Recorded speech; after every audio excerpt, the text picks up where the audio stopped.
February 27th, 2007, how did your world change? At the beginning of the day, it didn't change at all. It was an average day. We got up early, got the guys prepped, got the vehicles prepped, did our mission briefing. You were in Baghdad, right? We were in southwest Baghdad, a little place called the Sunni Triangle. The media at the time had kind of named that the Triangle of Death, just because of the large number of KIAs we had. I mean, it was just littered with IEDs, explosive improvised devices. And so our mission, I was attached to an engineer unit. My infantry platoon was attached to an engineer unit. And our job was to drive around and look for those IEDs. If we found it, obviously we called in. We'd try to disarm it. We'd call EOD in to explode it in place, whatever we needed to do. And then sometimes, we didn't find them and they would explode, but we had large up-armored vehicles. And about 2 weeks before the kind of us being ambushed, we were again blown up so much the mechanics couldn't turn our vehicles around fast enough. So I had to substitute a Humvee that didn't have the kind of armor that the up-armored vehicles had, just to make mission. So I made that my vehicle. I put it in the rear. We really didn't have a lot of experience with the rear vehicle being hit because 10 to 1, they're probably going to try to hit one of our other vehicles.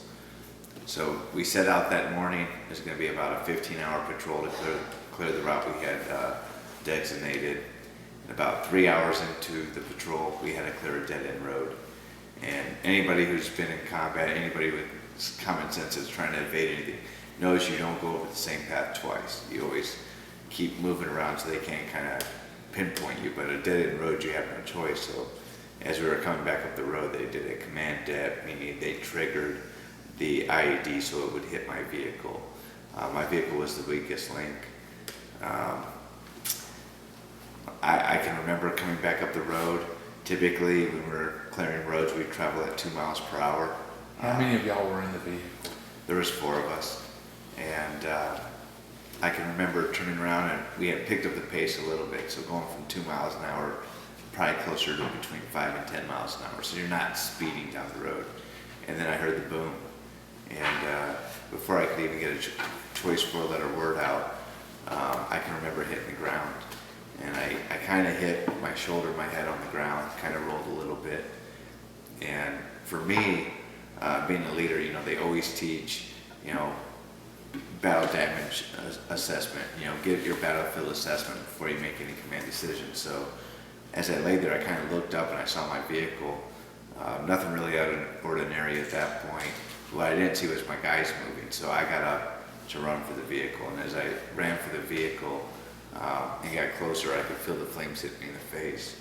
And that's when I realized I was on fire. So because the flames were hitting me in the face, I felt like the majority of the flames were my torso area.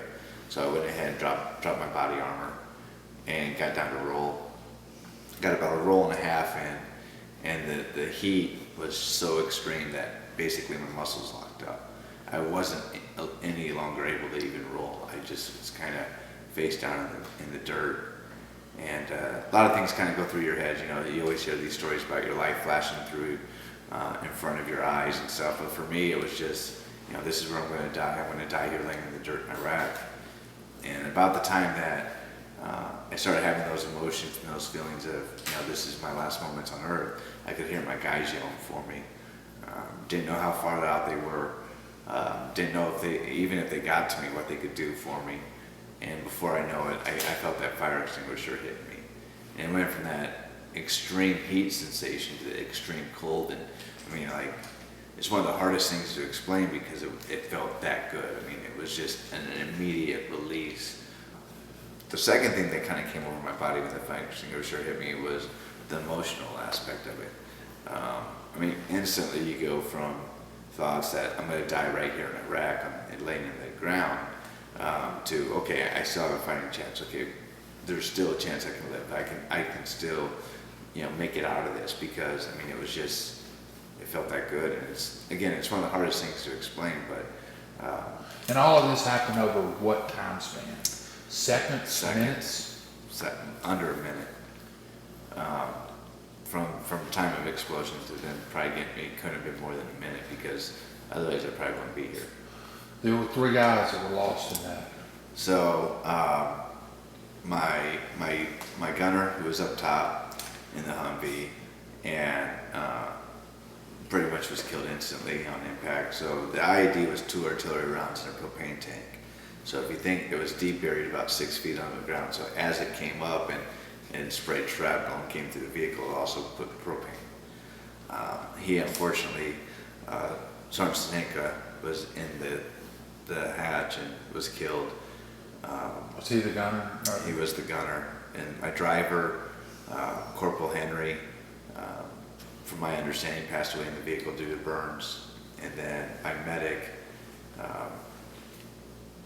tried to escape, but kind of by the time he got the door open, he just kind of slumped out and also died of the burns. What's his name? And that was Sergeant Cadavero. You were obviously taken to a field hospital, and then how long before you were sent stateside? It was actually pretty quick. So going back to laying on the ground though, after they put me out, a couple of the younger guys just wanted to grab me and drag me away from the vehicle, because we had spare rounds in the vehicle, we had grenades in the vehicle, we had an AT-4. So a lot of stuff that could blow up. And the rounds were already starting to cook off. I mean, you could hear the rounds starting to cook and whiz by. So they had to get me away from the vehicle. But had they grabbed me and just started dragging me, if you think about like baked chicken, and you pull the baked chicken out of the oven, how the skin and the meat just kind of scuffs off the bone. Well, that's what I had just essentially been cooked. So had they drugged me, everything would have just kind of came off, and they probably would have killed me. One of my young sergeants, Sergeant Redmond, wasn't one of my best young sergeants. I actually was actively seeking to kick him out of the military for some other bad decisions he had made. He's the one who told those guys, stop. You gotta get him on the spine boards. You gotta get him situated. So here's a guy that knew I was gunning for him because of his decision-making process. Is the guy who, besides the guy who got, multiple people saved my life. It's the guys who got me with the fire extinguisher. It was Sergeant Redmond who got me on the spine board and got me away from the vehicle. And I can remember laying off to the side, and the guys you had to pick up security. Guys had to get the reports up. So a lot of things were going on at that time. Plus we had 3 guys. And you were conscious. And I was conscious. Kept asking my guys, and I think once I knew I was kind of safe, I probably went in shock a little bit. And, there's no sense of time at that point. You don't know if a minute's passed or 5 minutes passed, but I can remember asking my guys, how far out's the medevac? They're like 10 minutes. And the next time I asked them how far out the medevac is, it was like 10 minutes. So like, you just said that. How can it still be 10 minutes out, I think, I don't think and I've talked to Sergeant Redmond once. He ended up getting out after that tour, and I've talked to him several times. And he has some serious issues from that day, but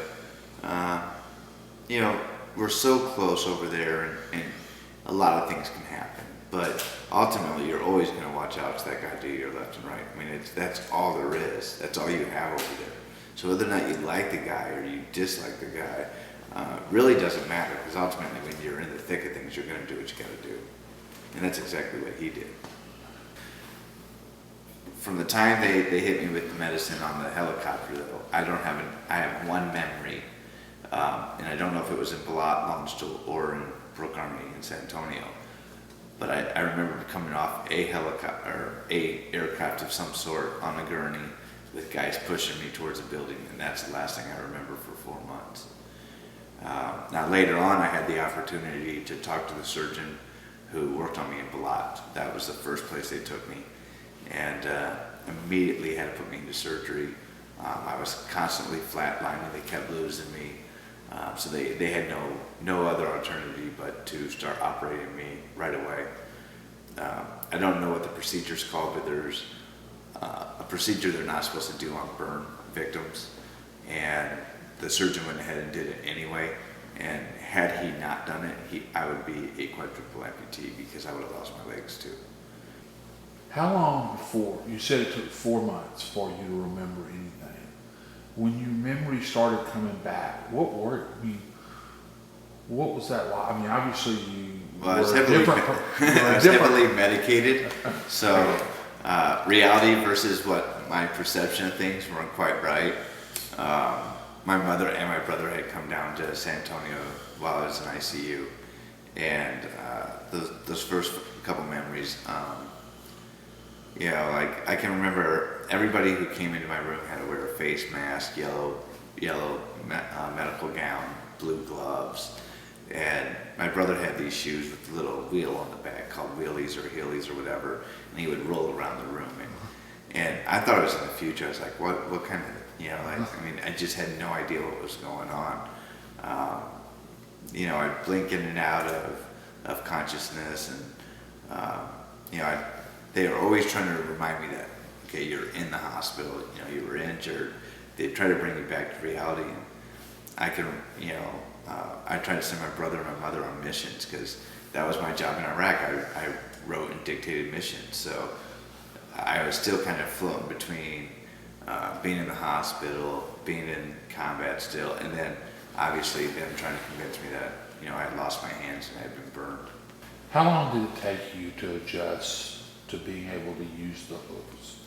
Honestly, the very first day, you know, obviously everybody goes through a bunch of emotional roller coasters when they're injured. You know, I've been through depression, I've been through anger, I've been through suicidal thoughts and everything like that. So before my prosthetics, I was still head-to-toe bandages anyway at that time, but like there was not one thing I could do on a daily basis by myself. I couldn't feed myself, I couldn't dress myself, I couldn't take myself to the bathroom. So life was very, very bad during that time frame. So obviously I wanted to commit suicide. The day I got the temporary prosthetic and went home, that night I fed myself. I was able to, you know, move it, and you know, That was how long after the accident? What's that? That was how long after the... About 18 months from the time I was able to put the first prosthetic on. What was it like to be able to do something simple as feed yourself? It was uplifting, but it, you know, it was a glimpse. Like everything leading up to that, there was very little light at the end of the tunnel. You know, so when there's no light, obviously you're in a dark place. And again, going back to the suicide thing, but by being able to go home and pick something up or you know, feed myself. Obviously, Mom still had to make my food and cut everything up, but the fact that I was able to sit there at the table and eat gave me just that little bit of hope, that little bit of light I needed to kind of, okay, now what's the next thing I can accomplish? How many surgeries have you had since 2000? I've had 83 right now, and then I have 84 coming up in August. And that'll be an eye surgery? That'll be a nice surgery. 84 surgeries in 8 years. And really, I mean, it's 83 in 7 years because Yeah. I haven't had a surgery in over a year. You said you had suicidal thoughts. I mean, talk about that. Well, you know, I mean, you know, going into it, I mean, I can remember when I was in ICU still, Mom trying to convince me that I had lost my hands, but we've all heard the term phantom pains. It's the nerve pain from losing a limb. But I had some phantom pains at the beginning, but now it's phantom sensation. I feel like I have hands, but you know, there's no pain involved.